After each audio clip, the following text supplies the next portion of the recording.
This is Paulina Camposano, and I'm interviewing her for the share hymn that she did a week ago, and ask her a few questions about her experience. So Paulina, we were wondering how this process got started. Who asked you?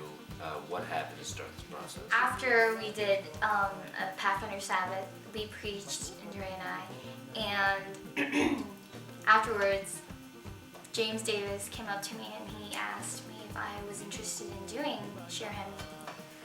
And I was surprised and excited, and I told him I'd think about it. So were you scared when they asked you? Of course, you don't normally teenagers don't get asked, would you like to preach for a seminar for 8 meetings? You don't get that.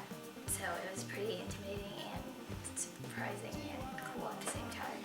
So Paulina, when you were introduced into the sharing meetings, what was given to you to study? Were you given a Bible or just a bunch of lessons, or what was I was given? given a laptop with all of the sermons put in it, and all I had to do was study through it and read through it to make sure I know what I'm talking about.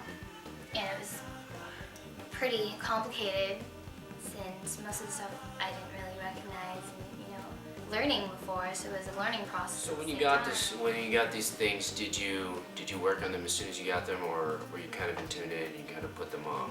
I'm a big procrastinator, and I'm not into doing something at the moment I get them, so I put it off because I was scared and I didn't feel right doing it first.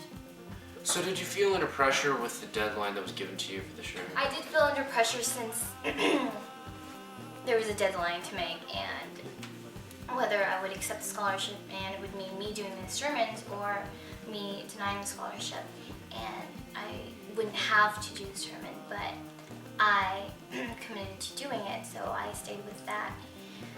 And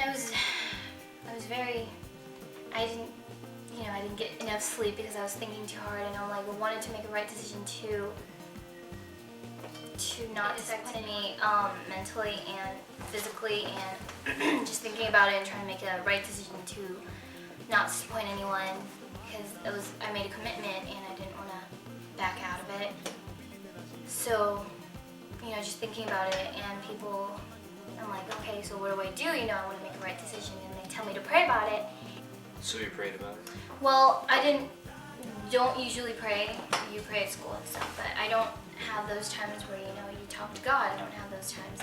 So it was very difficult to actually pray about it, and, you don't really know exactly what to say. But I did pray, and nothing came to me, no spiritual sense of, this is what you need to do, and I wasn't moved in any way. So I basically went and did it because I made a commitment to do it, and I stuck to So it. Paulina, did you feel like you were up for this meetings and sermons? Did you feel like you were ready for it? You were spiritually ready for it? Were there any physical side effects? Well, I had to make a big decision in making that. It's not just preaching, I had to make a decision whether to accept the scholarship that was being offered to me, and that was through going to Sunnydale, and if I wanted to do this sermons, it would pay, it would give me money to go to Sunnydale. So I had to make up my mind about whether I should go to Sunnydale or not. So it wasn't just, wanting to preach or, asking someone, do you want to do these meetings? It was making two decisions at the same time. So it was pretty hard, and I couldn't make up my mind. So when these meetings actually started, how did you feel? I felt really nervous, and I didn't feel like I was set to do this job, and the first meetings I rushed through it, and I didn't really know what I was doing. I knew what I was doing, I just didn't know what I was saying, and I didn't really comprehend what I read and said to the people. So do you think God spoke to you through your meetings? He definitely did, and I think it was through the prayers I did before the meeting. He answered those prayers when I was doing those meetings, and just by reading through the meetings before I started preaching that day, I would learn a whole bunch of stuff that I never really learned before or knew before, and it was pretty exciting, and it gets you more into doing that sermon because it's like something exciting you learned and you like to talk about. So have you experienced something in your life? I mean, I think everybody has experienced tough times in their life, and when people go through those tough times, they tend to question, why does God do this? Why do I have to go through this? And they find that there's no meaning anymore, and they find it meaningless to go ahead with believing in God and having faith in Him. But when you stick to that, you learn that there's always a purpose, and there's a reason why you went through that, and there's much more to it than what you thought of before. So what was so special about the last sermon? The last sermon was talking about, on and off relationship with God, and how we tend to go to Him and then we lose focus and we lose our faith and we don't come back. And it's not like that. You have to make that decision, and there's an end of time where you have to choose.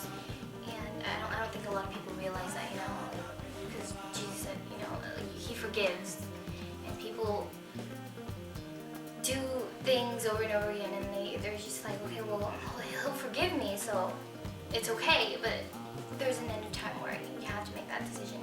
And it not only, I was speaking, but it made me think, and it impacted me the most, realizing that we can't just have an on and off relationship with God. We have to stick to something, and that's your choice, that'll determine what relationship you have with Do you God. think you're more spiritual now? I do feel more spiritual in a sense where you have a spiritual high with God and you're close with Him. The same way I felt after I preached my testimony in December, but you get back to doing what you do, and you have highs and you have lows, and it's not enough relationship. But it helps you bond with God more when you know that you have that relationship with Him and you can't lose it again. Once you're with Him, once you know Him, and you can't just forget. And that's where the Holy Spirit's surrounding you every day to remind you that you need to get back. You realize what you're doing wrong, and you get back to it. You realize, and then you think, okay, I gotta get back.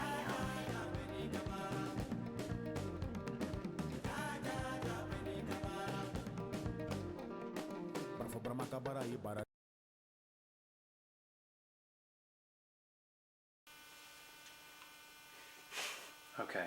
You can't see my cute shirt? You can see it right there. You want to try another one? I can't see his light. So, Josh, go ahead. Start again. So do we have to look at the camera? Well, this just said How did you crashing feel? in. Yeah, but I mean, Can we start? No, it's fine. Just pick it up where you. we can cut it. I know, we can- but we can cut it. I just lost my train of Nausea and vomiting, diarrhea. Oh. Let's cut the last two out. Oh, she's freezing. I forgot what I was gonna say. Do you feel any pressure? Yeah. Oh right, okay, we should cut that. It was mostly so hard. Okay. All right. Now. Okay, I'm good. What was the All right. question? Camera. Okay. Oh, sorry. What? Did you say That's what okay. again? Cut. I forgot the At question. what point did the sermon start to make an impact in your mind? You really started to believe in the sermons and know what they were saying. Do you want to do that again? Sometimes you Well. boring. Informational, so boring. Why? You thought it was boring? man? What do you mean? Go ahead. A slightly different one. This kind of deadline, or did it start to? Go ahead.